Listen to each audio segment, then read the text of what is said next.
por medio de los ademanes y el empleo adecuado de la escenografía. El propio Hogarth comparó este nuevo tipo de cuadro con el arte del dramaturgo y del director de escena.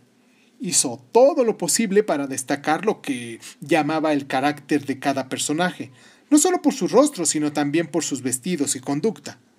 Cada una de sus secuencias gráficas se puede leer como una narración, o mejor aún, como un sermón. En este aspecto, esta modalidad de arte tal vez no fuera tan nueva como él creyó, pues como ya sabemos, todo el arte medieval utilizó las imágenes como enseñanza, y esta tradición del sermón gráfico habría de sobrevivir en el arte popular hasta la época de Hogarth.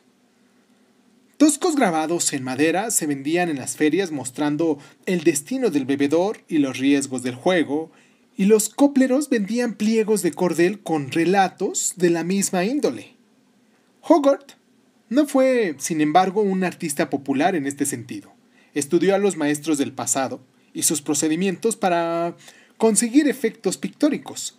Conoció a los pintores holandeses como Jan Steen y llenó sus cuadros de episodios festivos tomados de la vida del pueblo y sobresalió en revelar la expresión característica de cada tipo. Veamos nuestra ilustración 278. Pero también conoció los procedimientos de los artistas italianos de su época, los pintores venecianos como Guardi, en nuestra ilustración 290, de quien aprendió el recurso de evocar la imagen de una ilustración con unas cuantas pinceladas briosas.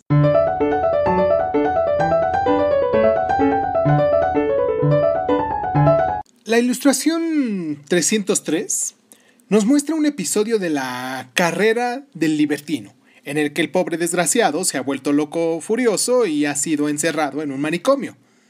Se trata de una cruda y triste escena en la que intervienen todos los tipos de locura. El fanático religioso, en la primera celda, retorciéndose en un lecho de paja como parodia de la imagen barroca de un santo, el megalómano con su corona real en la celda siguiente, el idiota que garabatea la imagen del mundo en la pared de un manicomio, el ciego con su telescopio de papel, el trío grotesco agrupado en torno a la escalera, con el violinista que sonríe estúpidamente, y el bobo cantor y la impresionante figura del apático que acaba de sentarse y mirar absorto. Y por último, el grupo del agonizante libertino, al que solo llora una doncella en otro tiempo abandonada por él. Al desplomarse le quitan los grilletes, pues ya no son necesarios. Esta trágica escena está aumentada en su dramatismo por la presencia del enano burlón y por el contraste que marcan las dos elegantes visitantes, que habían conocido al libertino en sus lejanos días de prosperidad. Cada figura y episodio del cuadro tiene su lugar preciso y en la anécdota relatada por Hogarth. Pero esto solo sería suficiente para hacer de él un buen pintor. Lo notable en Hogarth es que, con todo y su preocupación por el tema, sigue siendo un pintor no solo por su forma de manejar el pincel y distribuir la luz y el color, sino también por la habilidad que muestra en agrupar y repartir sus personajes. El grupo en torno al libertino, con su horror grotesco, está compuesto con tanto esmero como cualquier cuadro italiano de la tradición clásica. Hogarth, en efecto, se sentía muy orgulloso de su conocimiento de esta tradición y estuvo seguro de haber hallado las leyes que regían la belleza. Escribió un libro que tituló Análisis de la belleza, cuyo principio esencial es que una línea ondulada será siempre más bella que una recta o angulosa. Hogarth pertenecía a la época de la razón y creía que las normas del buen gusto eran enseñables, pero no consiguió desviar a sus compatriotas de sus preferencias por los maestros antiguos. Es cierto que sus series pictóricas le valieron un nombre y también mucho dinero, pero esa fama se debió menos al cuadro en sí que las reproducciones que hizo de ellos en grabados que eran adquiridos por un público ávido de poseerlos. En tanto que el pintor, los coleccionistas de la época, no lo tomaron demasiado en serio. A la vez, a lo largo de su vida, desencadenó una campaña inflexible contra el gusto elegante. Tan solo una generación después nació un pintor inglés cuyo arte satisfazó la sociedad elegante del siglo XVIII en Inglaterra, Sir Joshua Reynolds.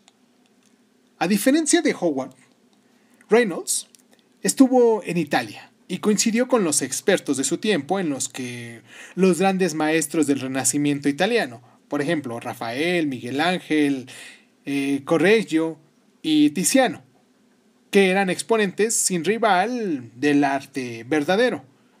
Asumió las enseñanzas atribuidas a Carracci, según las cuales lo único que podía confiar un artista era el esmerado estudio y la imitación de lo que se consideraban las excelencias de los maestros antiguos.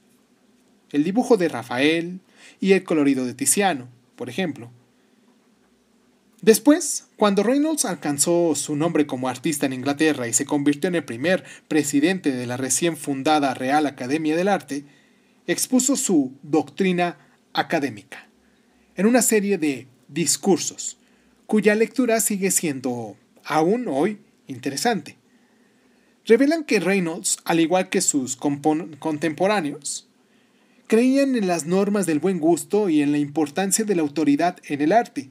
Creían en el correcto proceder artístico, que podían, en parte, ser señalado si a los alumnos se les daban facilidades para estudiar y examinar las obras maestras de la pintura italiana. Sus conferencias están llenas de exhortaciones a que se pusiera empeño en tratar temas graves y elevados, porque Reynolds creía que solo lo grandioso e impresionante merecía el nombre de gran arte.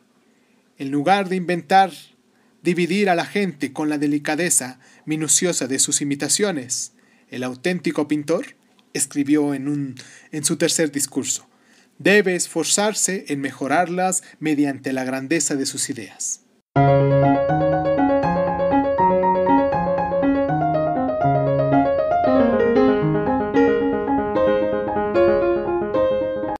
Lo dicho hasta aquí, invitaría a ver a Reynolds un tanto pomposo y aburrido, pero si leemos sus discursos y después contemplamos sus obras, saldremos de ese fatal error. El hecho es que aceptó las opiniones acerca del arte que halló en los escritos de los tratadistas influyentes del siglo XVII, todos los cuales se preocuparon mucho de la gravedad de lo que denominaron pintura histórica.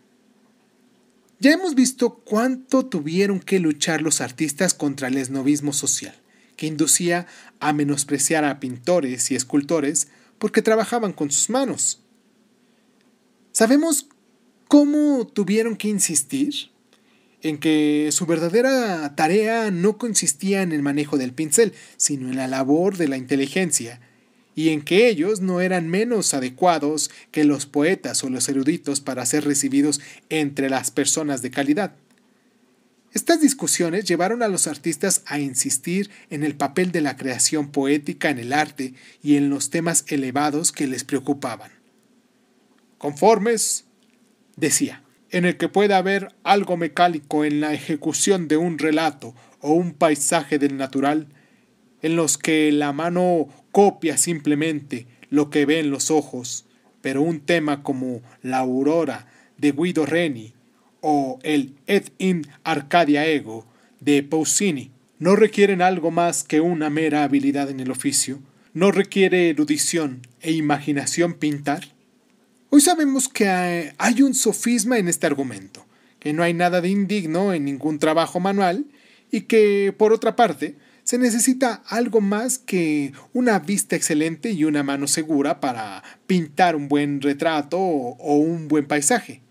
Pero cada periodo y cada sociedad tienen prejuicios propios sobre el tema del arte y gusto, y la nuestra, claro está, no se libra de ellos.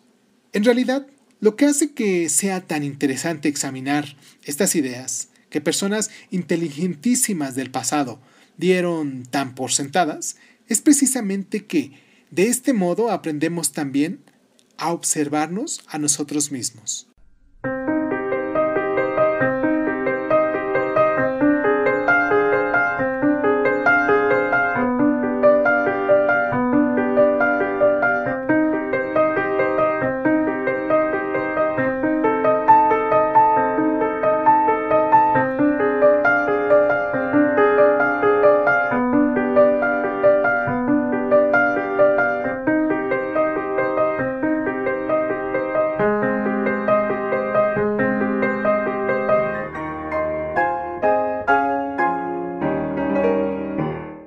Reynolds era un intelectual, amigo del Dr. Johnson y de su círculo, pero también era bien recibido en las elegantes casas de campo y las mansiones ciudadanas de los ricos y poderosos.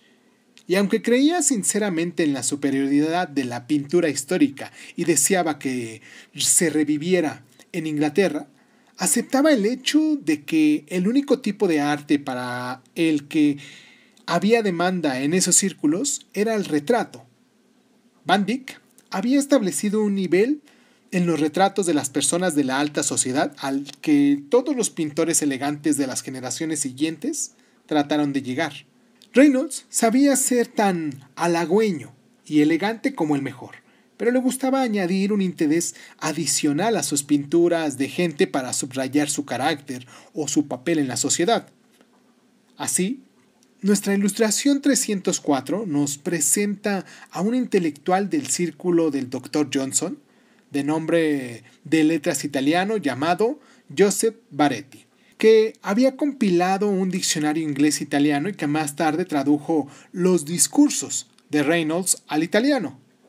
Se trata de un testimonio perfecto, familiar sin ser impertinente, y es además un buen cuadro. Incluso cuando tuvo que pintar a una niña, Reynolds procuró más que un simple retrato, recogiendo cuidadosamente sus puestas en escena. Nuestra ilustración 305 nos muestra su retrato de Miss Bowles con su perro.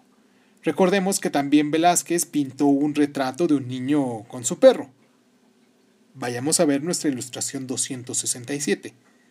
Pero en lo que se interesó Velázquez fue en la calidad y el colorido, y Reynolds quiere mostrarnos el tierno afecto de la niña por su mascota. Nos ha llegado relato de lo que le costó ganarse la confianza de la niña antes de pintarla. Lo invitaron a su casa y estuvo sentado a su lado durante la cena, distrayéndola tanto con cuentos y travesuras que la niña creyó que era el hombre más encantador del mundo. La hizo mirar a lo lejos y le robó el plato. Entonces, fingió buscarlo y luego se las ingenió para devolvérselo sin que se diera cuenta. Al día siguiente la niña estuvo tan encantada de que la llevaron a su casa, donde se sentó con la expresión llena de gozo que Reynolds captó enseguida y conservó. No es de extrañar que el resultado sea más falto de naturalidad y mucho más estudiado que la sincera composición de Velázquez. Es cierto que si comparamos su manejo de color y su manera de tratar la piel y el pelaje del perro con los procedimientos de Velázquez, encontraremos a Reynolds desfavorecido, pero difícilmente podría escaparse de él algo que no se produjo conseguir. Él quería plasmar el carácter amable de la niña y hacer que su ternura y el encanto vivieran para nosotros. Hoy, cuando los fotógrafos nos han habituado tanto a la captación de una niña en actitudes análogas, nos resulta muy difícil apreciar la originalidad del proceder de Reynolds. Incluso nos sentimos inclinados a juzgarlo un poco gastado y trivial. Reynolds nunca permitió que el interés del tema rompiera la armonía del cuadro.